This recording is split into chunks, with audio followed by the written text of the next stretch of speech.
لم تكن زيارة جورج كلوني الممثل العالمي والحائز على جائزة الأوسكار لمصر زيارة فنية أو زيارة معتادة، فكلوني جاء على رأس وفد ضم من بين أعضائه دون تشيدل الممثل المعروف، والعداء الكينية تيغلا ليروب، والرياضي الحاصل على عدد من الميداليات الأولمبية جوي تشيك. وفد من المشاهير كل في مجاله، إلا أنه لم يتح لأحد تصويرهم على مدى اليوم ونصف اليوم الذي قضوه في القاهرة سوى في زيارتهم الرسمية لمقابلة وزير الخارجية المصري أحمد أبو الغيط، ولم يكن لمقابلاتهم الأخرى مع السيدة سوزان مبارك أو في الجامعة الأمريكية حظ من التصوير.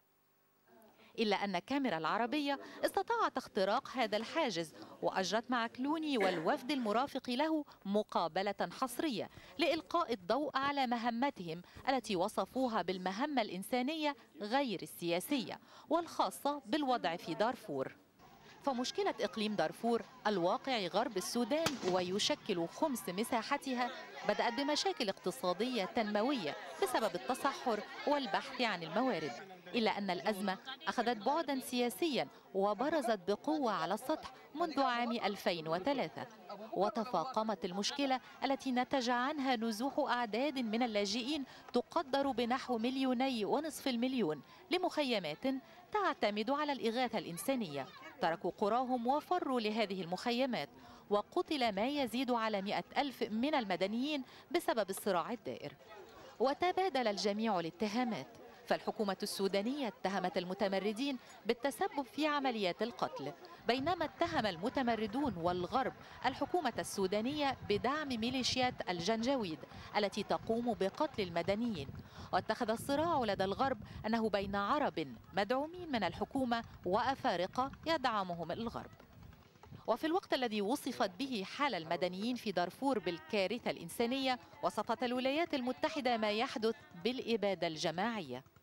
وكان القرار الأخير لمجلس الأمن رقم 1706 الداعي لنشر قوات دولية لحفظ السلام النصيب الأكبر من الجدل، ففي حين ترفض السودان نشر هذه القوات مبررة هذا الرفض بأنه انتقاص لسيادتها، يصر الغرب على نشر القوات، غير أن عددا من الوساطات برز مؤخرا من عدد من الدول ومن بينها مصر للوصول لاتفاق سلام شامل بعد فشل اتفاق أبوجا للسلام الذي وقعته الحكومة السودانية مع أحد الفصائل شهر مايو الماضي في وقف إطلاق النار. ومع تضافر الجهود الإنسانية التي تقوم بها الدول الغربية والدول العربية، جاءت زيارة كلوني ووفده للعاصمة المصرية. جورج كلوني، سأبدأ معك الحوار. أنت هنا في مهمة بدأتها بالصين ثم القاهرة، هي مهمة إنسانية، ولكن لماذا وقع اختيارك على الصين والقاهرة وما الذي تحمله عن دارفور؟ Well, the question is, we're really at a boiling point in Darfur and neighboring Chad. المسألة هو أننا في مرحلة غليان في دارفور وجارتها تشاد.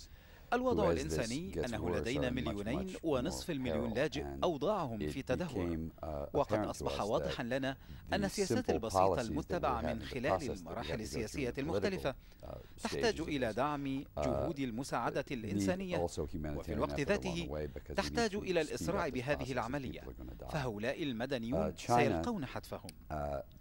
الصين كانت المحطة الأولى لأن الصين لها تبادل تجاري ولديها نفوذ مادي مع الحكومة السودانية، وقد شعرنا أنه من الذكاء أن نذهب لدولتين صديقتين للسودان بدلا ممن يوضعون في قوائم الإرهاب.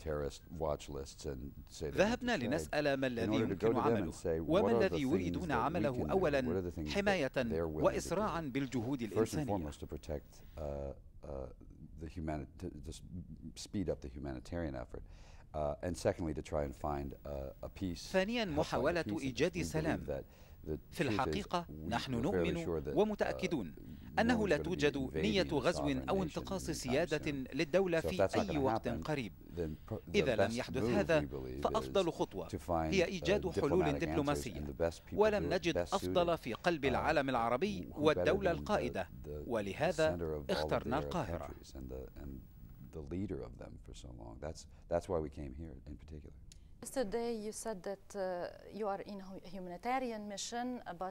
ذكرت أنك في مهمة إنسانية ليس لها علاقة بالسياسة. كيف يمكن فصل ما يحدث في السودان عن السياسة؟ لقد اتخذ الصراع بعد السياسي بعد أن كان صراعا اقتصاديا واجتماعيا في البداية.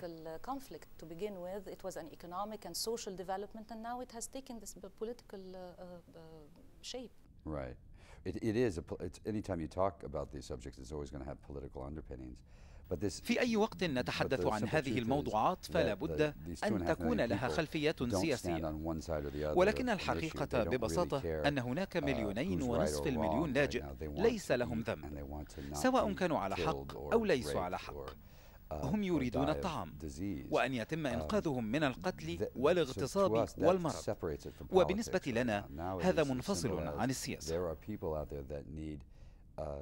Our help that have nothing to do with the political process at all, and that seems to be where our focus is. سيدة تاجلا، أنت سيدة رياضية ولدت في كينيا وعداءة، ولك مساهمات كثيرة في مجال العمل الإنساني. قمت بمساعدات كثيرة لسيدات من الجنوب السوداني من قبل، والآن ومع ما يحدث للنساء والأطفال في دارفور، ما الذي تقومين به تجاه هؤلاء؟ What I have in mind that we need everybody to participate. This is a field whereby we need all the sides of the people. We need them. We need other people from outside Africa. As a woman, we are losing a lot. We lose our husbands. We lose our children. So how are we going to bring this into the scenes of the world? We need also people like who can take our messages from Africa. And I'm an athlete. I can be also ambassador outside because I know what it means. And I come from Africa, and where the problem is in Africa. فيمكنك الإحساس بمعاناتهم. كونك سيدة إفريقية رأيت معاناة في مناطق أخرى من إفريقيا. Yeah, and one thing that last week when I got a message from Save Darfur, I was kind of like, maybe I'm really tired, I might not go. But I realized, listen, Tegla, this is the right time that you as a person, you have to start something in your house. My house is Africa. In Africa, Darfur is the house. And that's why I realized there is a challenge. And we, as leaders in Africa, women, men and politicians, we need each and everybody to fight another problem that is facing a human being. So it's a challenge for us. Of course. Well, I mean, Mr. Clooney, you have different views from سيد كلوني، لديك قناعات ووجهات نظر مختلفة عن الحكومات الصينية والمصرية. لديكم اختلافاتكم، ولقد التقيتم بعدد من المسؤولين منهم حرم الرئيس مبارك ووزير الخارجية المصري. كيف خرجت وبأي انطباع خرجت من هذه اللقاءات؟ هل تم تقليل الفجوة بينكم وبينهم، أم أصبح لديكم فهم أفضل لموقفهم، أم لم يحدث أي اختلاف؟ الآن الأمر ببساطة أن هناك من يحتاجون لمساعدتنا وليس لهم دخل في العملية السياسية إطلاقا، وهذا هو ما نركز عليه. لدينا فهم أفضل لموقفهم، وهذا مهم. والسر في هذا كما ذكر دون من قبل وجوي وجميعنا أن فكرة الحوار لنفهم من نتحدث إليهم. كانت لنا لقاءات متعددة وجيدة جدا، استمعنا لمواقف مختلفة عن مواقفنا، وكذلك إلى أسباب الصعوبات القائمة، وليس فقط الصعوبات التي نسمعها من الغرب. ما لمسناه بصورة رائعة هو من السيدة سوزان مبارك. وجدنا لديها تصميم أكيد لإيجاد وسائل للمساعدة. تحدثنا عن إمكانية قيامها بقيادة وفد من السيدات أو منتدى للحديث عن هذا الموضوع. هل شجعتها للقيام بهذه المبادرة؟ لا، كانت هذه أفكارها. يبدو أنها مصممة الآن للفت الانتباه لفكرة أنه أثناء حل المسائل الخلافية فهناك العديد ممن سوف يلقون حتفهم. ولقد وجدنا هذا أيضا مع وزير الخارجية المصري. تبادلنا الحديث حول إرسال مساعدات عندما ذكر أنه يمكن أن ترسل بعثات إنسانية لا تتعرض للمخاطر أو يطلق عليها النيران كونهم مصريين، وهذا وضع فريد في الموقف الحالي. وذكر أن هذه البعثات إذا وجدت التمويل بمساعدة منا فيمكنه إرسال بعض البعثات الإنسانية إلى التجمعات، وهذه خطوة كبيرة لأنها ترسل إشارات للحكومة السودانية أن الجميع من بكين إلى مصر الجميع يقول إن هناك اهتماما بالوضع المتدهور. Everyone said there is grave concern with what's going on and that we are really at the tipping point. Everyone said that. مستر دون تشيدل، فيلمك الشهير هوتيل رواندا كان عن الإبادة الجماعية بين قبيلتي التوتسي والهوتو، ولقد ذهبت بالفعل إلى دارفور في بداية عام 2005. هل لديك أي خطط مستقبلية لتعكس ما حدث أو ما رأيته في دارفور في أحد الأفلام في هوليوود مثلا؟ I would hope that before we were able to do any movie like Hotel Darfur or something similar, that it would be moot and we would be beyond that, and that's what we're here to do. Obviously there are many stories that come from those camps and from those people and from the participants in this conflict. I think, however, what is probably more effective is to do things like what George did when he went with his father and David, and what I did when I was able to go and bring Nightline along, and continue to keep these stories in the forefront of people's thought, because as the world gets smaller and as this global community gets closer together, we see that this is in everyone's backyard. You know, and I don't think that you would walk away from a fire in your backyard and shut the door and go on about your business. And as we see what comes out of regions like this, when people are disenfranchised and have nothing and feel powerless, one of the things they often turn to is a very demonstrative way to affect the world, which is blowing things up and killing people, because it gets the news. If it bleeds, it leads. And this is a way that people clamor for attention when they feel that no one's paying attention to them, or their plight is unrecognized. So I think the best way to stem that is to continue to pursue places where, and Darfur is a perfect example, where things are going out of balance and there are clearly huge inequities, and we have to address that.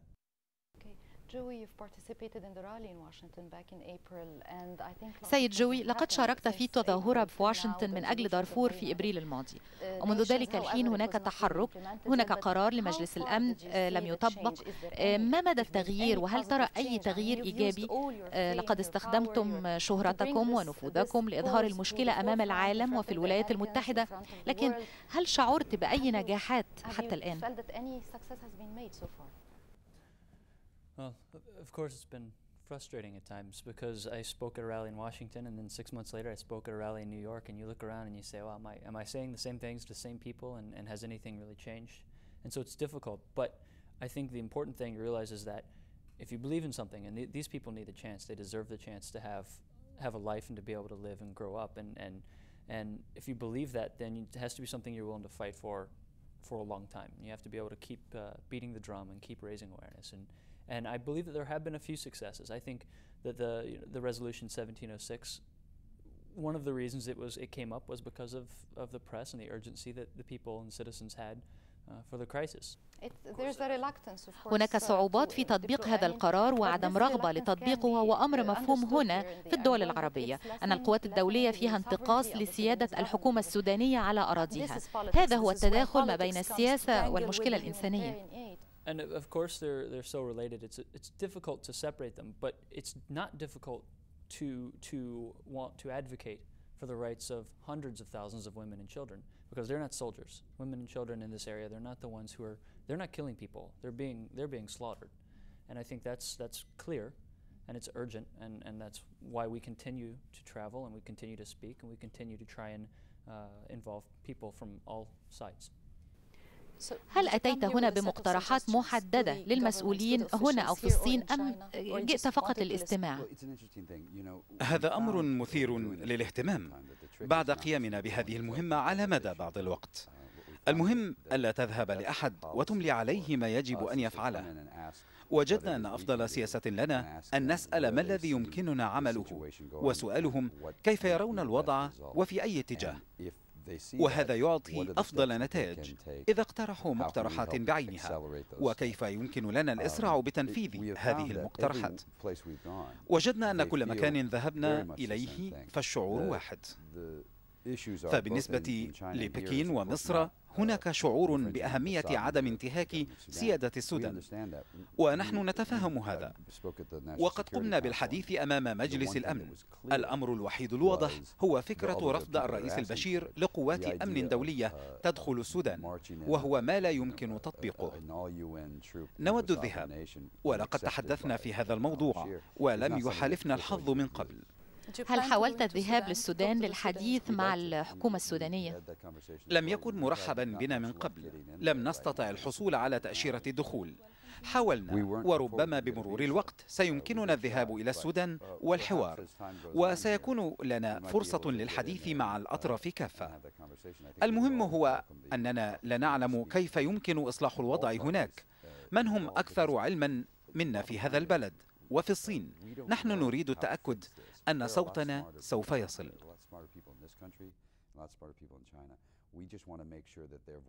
المنطقة مليئة ببؤر النزاع، فقضية دارفور ليست الوحيدة. الشعب الفلسطيني لديه لاجئين يعيشون في المخيمات منذ أكثر من 40 عاما.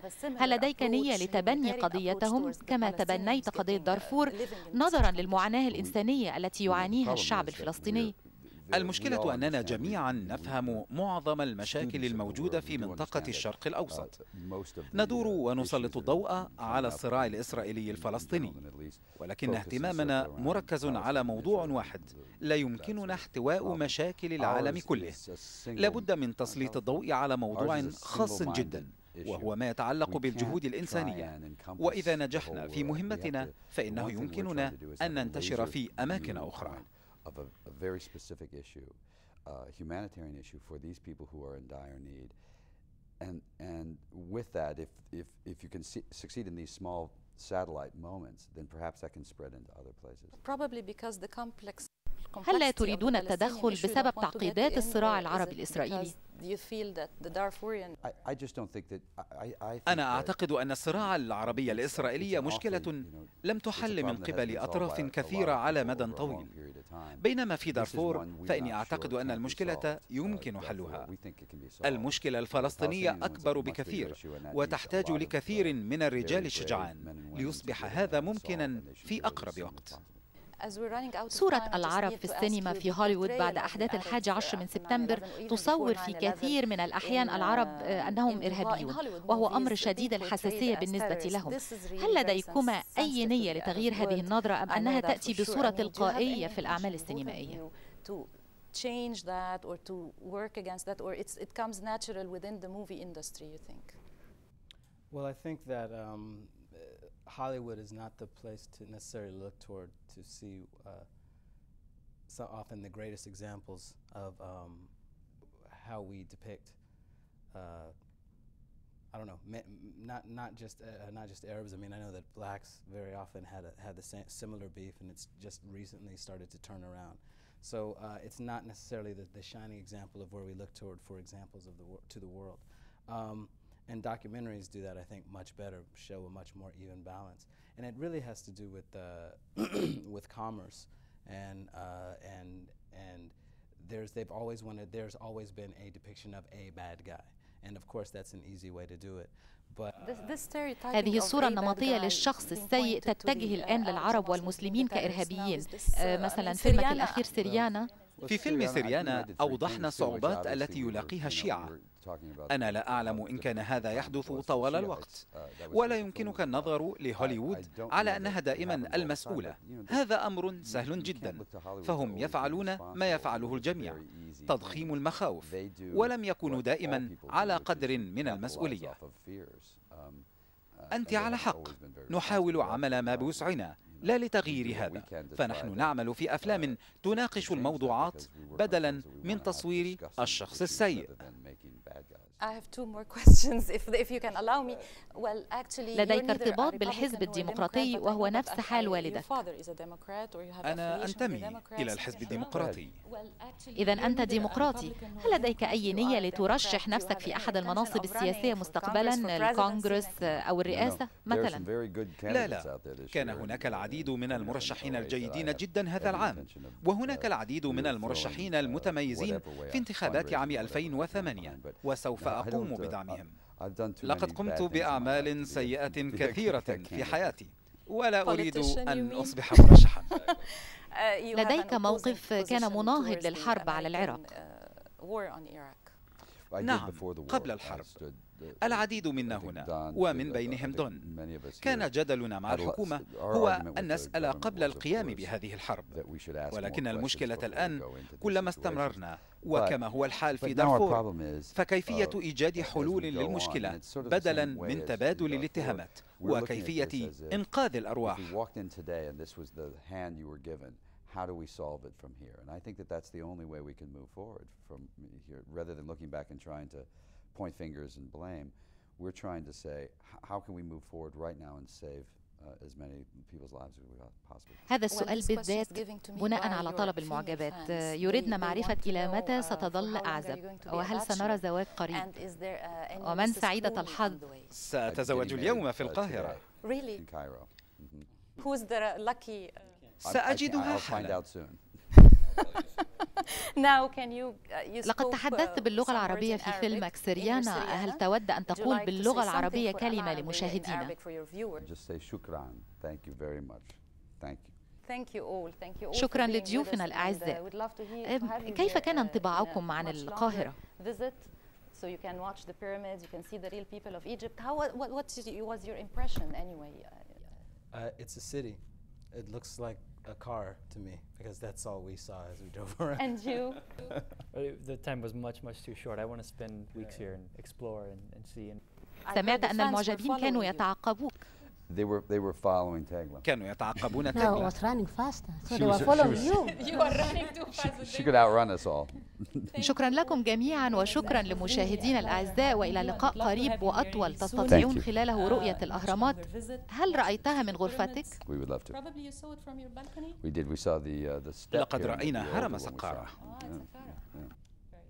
Thank you. Thank you very much.